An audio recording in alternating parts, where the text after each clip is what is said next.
Cable news కి స్వాగతం. Land titling act చట్టాన్ని రద్దు చేసినందుకు హర్షం వ్యక్తం చేస్తూ తెలుగుదేశం పార్టీ లీగల్ సెల్ ఆధ్వర్యంలో ముఖ్యమంత్రి చంద్రబాబు చిత్రపటానికి పాలాభిషేకం చేశారు.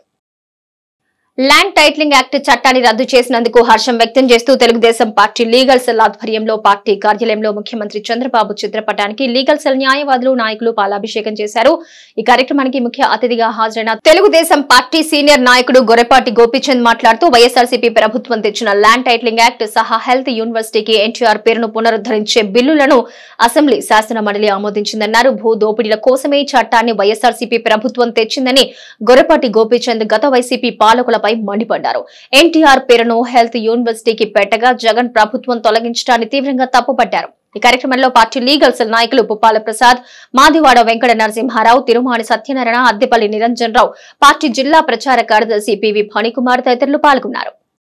ల్యాండ్ టైటిలింగ్ యాక్ట్ ద్వారా రైతుల పొలాలు కబళించాలని చెప్పి జగన్మోహన్ రెడ్డి ఎంత కుట్రలు చేశాడో దొడ్డిదారిన ఆ యాక్టును ప్రవేశపెట్టి వాళ్ళకుండా సెంటు పొంట భూముల్ని కాజేయటానికి సిద్ధపడిన సందర్భంలో దీనిని వెలుగులోకి తీసుకొచ్చింది ఆంధ్రప్రదేశ్లోని అడ్వకేట్లు, న్యాయవాదులు ఎంటైర్ ఆంధ్రప్రదేశ్లో ఎలుగెత్తి చాటితే అది ప్రజల్లోకి వెళ్ళింది.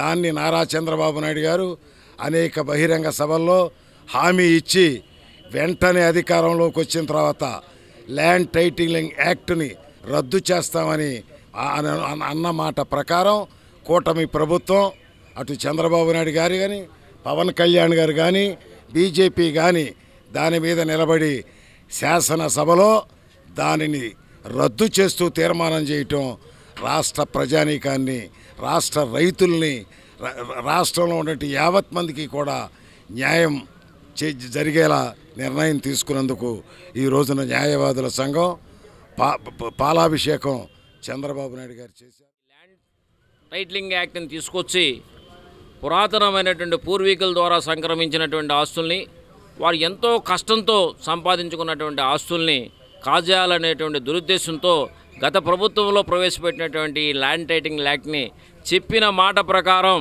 దాన్ని నిన్నటి శాసనసభ సమావేశాల్లో రద్దుపరిచినందుకు ముఖ్యంగా మా న్యాయవాదులు అందరూ తరపున కూడా ముఖ్యంగా చంద్రబాబు నాయుడు గారికి, అదేవిధంగా పవన్ కళ్యాణ్ గారికి, అదేవిధంగా బీజేపీ నాయకులకు అందరికీ, ఆంధ్రప్రదేశ్ కూటమి ప్రభుత్వం అందరికీ కూడా మేము ప్రత్యేకమైనటువంటి ధన్యవాదాలు తెలుపుతున్నాం. ఎందుచేతంటే ప్రజాస్వామ్యాన్ని కాపాడటంలో కూటమి ప్రభుత్వం తీసుకున్నటువంటి నిర్ణయానికి మేము వారందరికీ కూడా ప్రజలకి ఉపయోగం లేదని చెప్పి, ఉపయోగంగా నష్టం ఎక్కువ ఉందని చెప్పి న్యాయవాదుల ముందు దాని గురించి ప్రచారం చేశారు. కోర్టులు హక్కులు నిర్ణయించే పరిధిని కూడా కోర్టుల పరిధిలోంచి తీసేసి ల్యాండ్ టైటిలింగ్ యాక్ట్ని తీసుకొచ్చి వాళ్ళ సొంత ప్రయోజనాల కోసం చేసిన ఈ హక్కుని, ఈ చట్టాన్ని న్యాయవాదుల ముందు ప్రజల్లోకి తీసుకెళ్లారు. తద్వారా కూటమి ప్రభుత్వం ఎలక్షన్ సందర్భాల్లో దాన్ని రద్దు చేస్తామన్న మాట ఇచ్చారు. ఆ మాట ప్రకారం ముందు సంతకం పెట్టినా ఇప్పుడు శాసనసభలో దాన్ని ఆమోదిస్తూ తీర్మానం చేశారు. టైటిలింగ్ యాక్ట్ రద్దు చేస్తూ దీన్ని చేసినందుకు కూటమి ప్రభుత్వానికి. ప్రభుత్వం నిర్దేశించిన ధరలకు బియ్యం, కందిపప్పు విక్రయాలు ప్రజలు సద్వినియోగం చేసుకోవాలని పౌర సరఫరాల శాఖ విజ్ఞప్తి చేసింది. ప్రభుత్వం నిర్దేశించిన ధరలకు బియ్యం, కందిపప్పు విక్రయాలు ప్రజలు సద్వినియోగం చేసుకోవాలని పౌర సరఫరాల శాఖ విజ్ఞప్తి చేసింది. రైతు బజార్లతో సహా షాపింగ్ మాల్స్ లో ఈ విక్రయాలు జరుగుతున్న నేపథ్యంలో డిమార్ట్, ఎస్మార్ట్ మరియు రిలయన్స్ మార్ట్ లో బియ్యం, కందిపప్పు విక్రయాలను అధికారులు పరిశీలించారు. తూనికలు, కొలతల శాఖ, పౌర సరఫరాల శాఖ మరియు వినియోగదారుల హక్కుల వేదిక సంయుక్త ఆధ్వర్యంలో ఈ సందర్భంగా తనిఖీలు జరిపారు. సోనా మసూరి బియ్యం కేజీ 48, 49 రూపాయల చొప్పున, కందిపప్పు కేజీ 160 రూపాయల చొప్పున విక్రయిస్తున్నట్టు వారు తెలిపారు. మార్కెట్ ధరల కంటే తక్కువ ధరకు నాణ్యమైన బియ్యం, కందిపప్పు విక్రయ కౌంటర్లను ప్రజలు సద్వినియోగం చేసుకోవాలని వారు విజ్ఞప్తి చేశారు. ఈ కార్యక్రమంలో తూనికలు, కొలతల శాఖ ఇన్స్పెక్టర్ ఈశ్వర్రావు, వినియోగదారుల హక్కుల వేదిక అధ్యక్షుడు వేము కోటేశ్వరరావు తదితరులు పాల్గొన్నారు. కృష్ణా జిల్లా వినియోగదారుల సంఘం మరియు కృష్ణా జిల్లా పౌర సరఫరాల శాఖ మరియు తూనికలు, కొలతల శాఖ ఇన్స్పెక్టర్ గారు ఈశ్వరరావు గారి ఆధ్వర్యంలో ఈ స్మార్ట్ బజార్ని ఇది చేపట్టింది. కూటమి ప్రభుత్వం వచ్చిన తర్వాత ప్రజలకి నిత్యావసర ధరలు బాగా పెరిగిపోయినవని, బియ్యము, కందిపప్పు కనీస ధరలకి అందరికీ అందించాలనే సదుద్దేశంతో మంచి మేలు రకమైన కందిపప్పు 160 రూపాయలకి కేజీ, అలాగే బియ్యము సన్న రకాలు సోనా మసూరి 49 రూపాయలు, పచ్చి బియ్యము 48 రూపాయలు. ఈ 2 రకాల బియ్యాన్ని కూడా ఇలా స్వచ్ఛంద రైతు బజార్లలోనూ, అలాగే పెద్ద పెద్ద ఇలా డిమార్టు, రిలయన్స్, ఎస్మార్టు ఇలాంటి సంస్థాగత షోరూంలో కూడా, రిటైల్ షాపుల్లో కూడా అమ్మాలని చెప్పేసి ప్రభుత్వ ఆదేశాలు ఉంది. ఆ ఆదేశాలను ఎంతవరకు అమలు పరుస్తున్నారని చెప్పి ఈ రోజున ఇన్స్పెక్షన్ చేయడానికి మరి ఈశ్వరరావు గారు వచ్చారు. అలాగే సివిల్ సప్లైస్ నుంచి లీగల్ మెట్రాలజీ ఇన్స్పెక్టర్ అండి, మచిలీపట్నం డివిజన్. మన పౌర సరఫరాల శాఖ మినిస్టర్ గారు, సివిల్ సప్లైస్ కమిషనర్ గారు ఉత్తర్వుల మేరకు ఈ కందిపప్పు 160 రూపీస్ అండి, 2 టైప్ ఆఫ్ రైసు 48, 49 ఇవన్నీ కూడా ప్రజలందరూ వినియోగించుకొని తీసుకోవాలని కోరబడినది. మన వేము కోటేశ్వరరావు గారు కూడా ఈరోజు వచ్చి వారు కూడా చూశారు. అలాగే మన సివిల్ సప్లైస్ టెక్నికల్ అసిస్టెంట్ గారు వారు కూడా వచ్చి ఈ టెస్టింగ్ అదే చూసుకున్నారండి, క్వాలిటీ చెక్ కూడా చేస్తున్నారండి. అంతా వాళ్ళు 45వ డివిజన్లో జనసేన టీడీపీ నాయకులు కలవట్టుకు అప్రోచ్ ఏర్పాటు చేసి వితరణ చాటుకున్నారు. ఎన్నికల సమయంలో ఇచ్చిన హామీ మేరకు 45వ డివిజన్ పరిధిలో బాలరామునిపేటలో ఒక కలవట్టుకు అప్రోచ్ ఏర్పాటు చేశారు. ఈ ప్రాంతంలో కలవట్టుకు అప్రోచ్ ఏర్పాటు చేయకపోవడంతో రాకపోకలకు ఇబ్బందులు ఏర్పడుతున్నాయని ఎన్నికల సమయంలో స్థానికులు టీడీపీ జనసేన నాయకుల దృష్టికి తెచ్చారు. కూటమి ప్రభుత్వం ఏర్పడడంతో అదే ప్రాంతానికి చెందిన చలమలశెట్టి రమేష్, భాస్కర్లు అప్రోచ్ ఏర్పాటు చేశారు. ఈ కార్యక్రమంలో జనసేన ఇన్ఛార్జి బండి రామకృష్ణ, గడ్డం రాజు, టీడీపీ జనసేన శ్రేణులు పాల్గొన్నారు. 43వ డివిజన్లో మన ఎలక్షన్లో మరి క్యాంపెయినింగ్ కార్యక్రమంలో తిరుగుతూ ఉన్నప్పుడు రవి గారి దృష్టికి ఇక్కడ ఉన్నటువంటి 43వ డివిజను గణేష్ గారు, అలాగే అక్కిశెట్టి ఉదయ్ గారు, మన చలమలశెట్టి రమేష్ గారు, వాళ్ళ అన్నయ్య గారు, వీళ్ళందరూ కూడా, సీను గారు, వీళ్ళందరూ కూడా ఆ రోజున మేము అర్జెంటుగా మున్సిపాలిటీ అంటే చిన్న లేట్ అవుద్దని చెప్పేసి చేస్తామన్నారు. ఇచ్చిన మాట నిలబెట్టుకున్నట్టుగా ఈ రోజున మరి ఇక్కడ ర్యాంపు ఇటుపక్కన అటుపక్కన కూడా వేస్తున్నారు. ఎందుకంటే ప్రతి చిన్నదానికి ప్రభుత్వమే కాదు, ప్రజలకు కూడా బాధ్యత ఉందని మన వాళ్ళు నిరూపించారు. జనసేన తెలుగుదేశం పార్టీ జేబులో డబ్బులు తీసి ఖర్చు పెడుతున్నారు. ఇవాళ నాకు తెలిసి 10-15 వేలు అవుద్ది. ఇవాళ 10-15 వేల రూపాయలు ఖర్చు పెట్టి ర్యాంప్ వేపిస్తున్నప్పుడు, ఎందుకంటే మన పేట, మన ఊరు, మన దేశం, మనం బాధ్యతగా ఉండాలని ప్రతి ఒక్కళ్ళు కూడా చిన్న బాగు చేయించుకోండి, కాలువలు బాగు చేయించుకోండి. ఇంటి ముందు లక్షలు పెట్టి ఇల్లు కడతారు, కాలువ కట్టరు. అలా కాకుండా మీకు కూడా బాధ్యత ఉంది, ప్రతి ఒక్కళ్ళు కూడా చేయాలి. మీకు మేము తోడుంటాం, మాకు మీరు తోడుండాలని కోరుకుంటున్నాం. ఈరోజు మచిలీపట్నం నగరపాలక సంస్థ పరిధిలోని 43వ డివిజన్లో శ్రీ అక్కిశెట్టి ఉదయ్ గారు, శ్రీ చలమశెట్టి శ్రీనివాసరావు గారు గతంలో జరిగిన ఎన్నికల్లో మరి కొల్లు రవీంద్ర గారి గెలుపు కోసం, పార్లమెంట్ సభ్యులైనటువంటి వల్లభనేని బాలశౌరి గారి గెలుపు కోసం ఇక్కడంతా కూడా వారు కృషి చేయడం జరిగింది. అందులో భాగంగా ఈ పేటలో నివాసం ఉంటున్న వారికి వీరు వాగ్దానం చేశారు. గెలిచిన వెంటనే ఎప్పుడైతే ఇక్కడ కలెక్టర్ కలవట్టు ఉంది కానీ అటు ఇటు ర్యాంప్ లేదు, చాలా దారుణమైనటువంటి పరిస్థితి. సుమారుగా 15,000 రూపాయలు వాళ్ళ ఖర్చుతో చలమలశెట్టి శ్రీనివాసరావు గారు, అక్కిశెట్టి ఉదయ్ గారు ఈ రోజున జనసేన, టీడీపీ, బీజేపీ శ్రేణుల ఆధ్వర్యంలో ఇక్కడ కలవట్టు నిర్మాణం జరుగుతుంది. తర్వాత ర్యాంప్ కూడా జరుగుతుంది. దయచేసి అందరూ కూడా ఒకటే అర్థం చేసుకోవాలి, సొంత లాభం కొంత మానుకొని పరుల కోసం ఉపయోగపడేటటువంటి కార్యక్రమాలని అందరూ చేపడితే ఖచ్చితంగా మన గ్రామాలు కానీ, మన డివిజన్స్ కానీ, మన వీధులు కానీ చాలా పరిశుభ్రంగా ఉంటాయి, మంచి వాతావరణం ఏర్పడుతుందని చెప్పి తెలియజేసుకుంటున్నాం. మరి ఈ సందర్భంగా చలమశెట్టి శ్రీనివాసరావు గారు పెడన విజయానంద డిగ్రీ కళాశాలలో ఏర్పాటు చేసిన జాబ్ మేళాకు నియోజకవర్గంలో నిరుద్యోగ యువకుల నుంచి స్పందన వెల్లువెత్తింది. పెడన విజయానంద డిగ్రీ కళాశాలలో జరిగిన జాబ్ మేళాకు నిరుద్యోగ యువకులు పెద్ద ఎత్తున తరలివచ్చారు. పట్నంలోని విజయానంద డిగ్రీ కళాశాలలో ఆ కళాశాల ఆధ్వర్యంలో జాబ్ మేళా నిర్వహించారు. ఇంటర్ డిగ్రీ చదివిన సుమారు 500 మంది నిరుద్యోగ యువకులు పార్టిసిపేట్ చేశారు. ఈ జాబ్ మేళాలో 10 కంపెనీలకు చెందిన ప్రతినిధులు ఇంటర్వ్యూలు నిర్వహించారు. కంపెనీ ఉంది, NIT వాళ్ళు దీనికి ట్రైనింగ్ అండ్ ప్లేస్మెంట్ ఇస్తున్నారు. సో ఎవరైతే 25 సంవత్సరాల లోపు ఉండి మెయిల్ ఫీమేల్ ఎవరైతే ఉన్నారో వాళ్ళందరూ కూడా దీనికి ఎలిజిబుల్లే. దీనికి మినిమం డిగ్రీ క్వాలిఫికేషన్ ఉండాలి, 10th ఇంటర్ డిగ్రీ కూడా 60 above పర్సెంటేజ్ అయ్యి. సో వీరికి రిలేషన్షిప్ మేనేజర్స్గా దీంట్లో మనకి పొజిషన్స్ ఇస్తాము. పాన్ ఇండియాలో ఎక్కడైనా మీరు వర్క్ చేయాల్సి ఉంటుంది. మినిమం శాలరీ 25,000 నుంచి స్టార్ట్ అవుతుంది. సో తర్వాత మనకి అరవిందో ఫార్మా ఫార్మాసిటికల్ కంపెనీ ఉంది, దీంట్లో ఓన్లీ ఫర్ మెయిల్ క్యాండిడేట్స్ తీసుకుంటాము. ITI చదువుకున్న వాళ్ళు కానీ, IT ఫిట్టర్, ఎలక్ట్రీషియన్ కానీ, లేదా BSc కెమిస్ట్రీ బ్యాక్గ్రౌండ్ ఉన్న వాళ్ళని కానీ దీంట్లో తీసుకుంటాము. మినిమం శాలరీ 15,000 to 20,000 వరకు ఉంటుంది. కాకినాడ ఉప్పాడ లొకేషన్లో ఈ యొక్క జాబ్ అనేది ఉంటుంది. తర్వాత హోండా మూవీస్ అనే కంపెనీ, ఇది మనకు అనంతపురం కియా లిమిటెడ్ కంపెనీలో మీరు వర్క్ చేస్తారు. Minimum intermediate or ITI or any degree qualification ఉన్న వాళ్ళు, మినిమం 23 years లోపు ఉన్న వాళ్ళకి 15,000 శాలరీ అనేది కంపెనీ ప్రొవైడ్ చేస్తుంది. తర్వాత తిరుపతిలో డిక్సాన్ అనే కంపెనీ ఉంది. ఇక్కడ కెమెరాస్ అన్ని తయారవుతాయి. అంటే ఏ అకాడమిక్ క్వాలిఫికేషన్ ఉన్నటువంటి వాళ్ళకి ఎంత నైపుణ్యం ఉంది అనేది తీపోతాం. ఇటువంటి పరిస్థితుల్లో మార్కెట్ అవసరాలకి సరిపోయే విధంగా మనం తయారైతే, 10th కావచ్చు, ఇంటర్ కావచ్చు, డిగ్రీ కావచ్చు, బీటెక్ కావచ్చు, డిప్లొమా కావచ్చు, తయారైతే ఎక్కడైనా ఏదో ఒక జాబ్లో మనం సెట్ అవడానికి అవకాశం ఖచ్చితంగా ఉంటుంది. ఒక జాబ్లో సెట్ అయ్యామంటే దాంతోపాటు ఆటోమేటిక్గా దాని నుంచి వచ్చేటువంటి ఎక్స్పీరియన్స్తో అంచెలంచెలుగా ఎదగడానికి మరింత అవకాశం ఉంటుంది.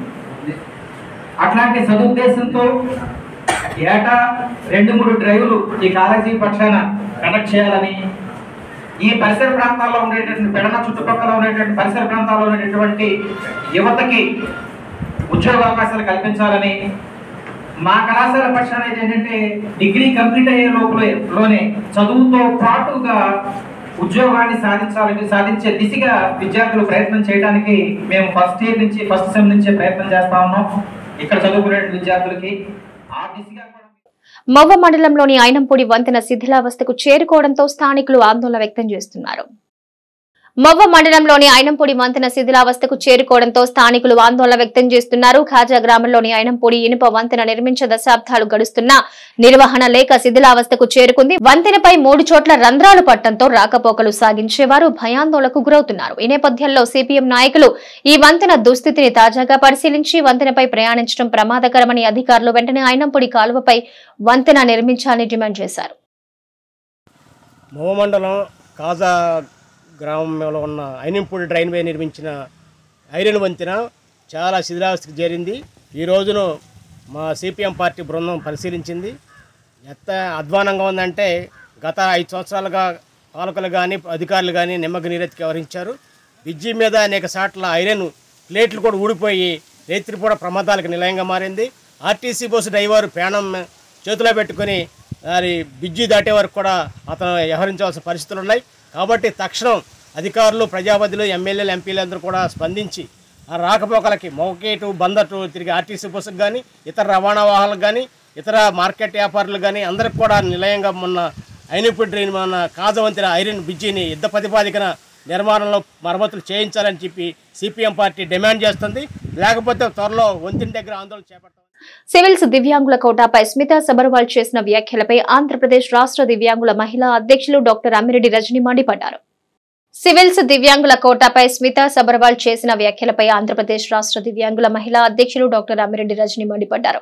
మీడియా సమావేశంలో ఆమె మాట్లాడుతూ దివ్యాంగుల గురించి మాట్లాడడానికి మీరెవరని ప్రశ్నించారు. వ్యాఖ్యల్ని వెనక్కి తీసుకోకపోతే దివ్యాంగులు ఆందోళనకు దిగుతారని ఆమె హెచ్చరించారు. స్మితకు సీఎస్ సోకాష్ నోటీసు ఇవ్వాలని డిమాండ్ చేశారు. కార్యక్రమంలో వికలాంగుల హక్కుల జాతీయ వేదిక మచిలీపట్నం అధ్యక్షుడు మరీదు నాగబాబు, వికలాంగుల హక్కుల జాతీయ వేదిక జిల్లా అధ్యక్షుడు లక్ష్మణ్ తదితరులు పాల్గొన్నారు. మానవ హక్కుల ఆర్గనైజేషన్ ఆల్ ఇండియా జాతీయ మహిళా అధ్యక్షురాలని, మళ్ళీ దివ్యాంగుల స్టేట్ అధ్యక్షురాలని, ఈ మధ్యన ఒక ఫేస్బుక్లో సోషల్ మీడియాలో స్మితా సబర్వాల్ మేడం గారు కలెక్టర్ గారు అయ్యుండి కూడా దివ్యాంగులు సివిల్ దాంట్లో రిజర్వేషన్ ఎందుకు వాళ్ళు చేయలేరు అని ప్రస్తావన చేశారు. మీరు ఆ ముందు ఆ పాయింట్ మా దివ్యాంగులు చేయలేరు అని మీరు అసలు ప్రాబ్లంలో ఏదన్నా ఫేస్ చేస్తుంటే అది మీడియా పరంగా చెప్పండి.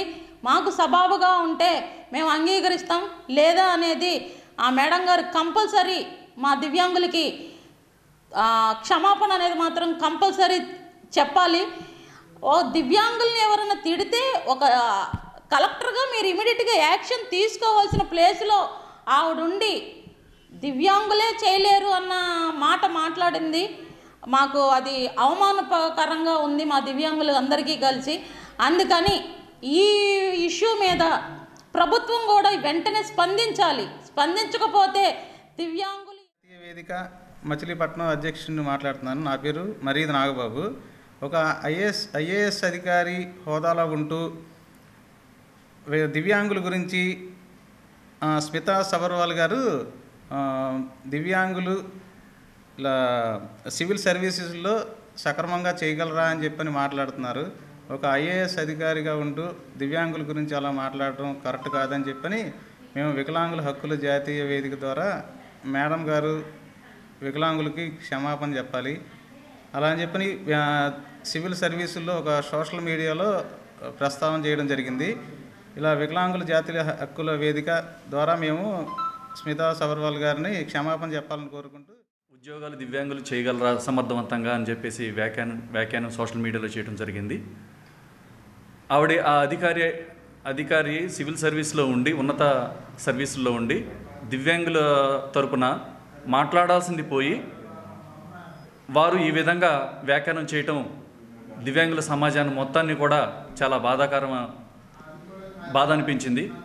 కనుక ఈ వ్యాఖ్యలు ఆవిడ వెనక్కి తీసుకుని దివ్యాంగులకు క్షమాపణ చెప్పాలని, అలాగే దివ్యాంగుల కోసం 2016 చట్టాన్ని వారి ద్వారా అందరికి కూడా అమలుపరిచి దివ్యాంగులను ఉన్నతంగా చూసి వాళ్ళకి ప్రోత్సాహం అందించాలని వికలాంగుల హక్కుల జాతీయ వేదిక జిల్లా పరిషత్ కన్వెన్షన్ హాల్లో ప్రభుత్వ ఉద్యోగులకు చేపట్టిన ఉచిత యోగా శిక్షణ తరగతులకు మంచి స్పందన లభిస్తోంది.